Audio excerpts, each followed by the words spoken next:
युगपुरुष छत्रपती शिवाजी महाराज यांच्या इतिहासाची माहिती नसताना बागेश्वर धाम बाबांनी मुक्ताफळं उधळली। त्यांच्या चुकीच्या वक्तव्याविरोधात कोल्हापुरातील शिवभक्तांमध्ये संतापाची लाट उसळली आहे।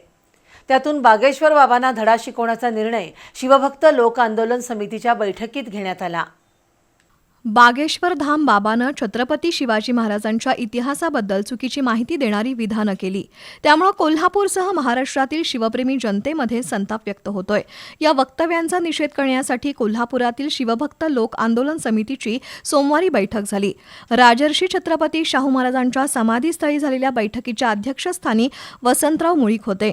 इतिहास अभ्यासक इंद्रजित सावंत, संभाजीराव जगदाळे, शाहीर दिलीप सावंत, संपतराव चव्हाण पाटील, महेश जाधव यांच्यासह अनेकांनी बागेश्वर धाम बाबांचा तीव्र शब्दात निषेध नोंदवून कोल्हापुरी स्टाईलनं धडा शिकवण्याचा इशारा दिला।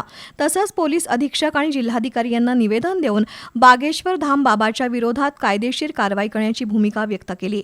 या बैठकीला विजय देवणे, राजू सावंत, शशिकांत पाटील, बाबा महाडिक, संदीप देसाई, सुनील माने, सोमनाथ घोडेराव यांच्यासह कार्यकर्ते उपस्थित होते।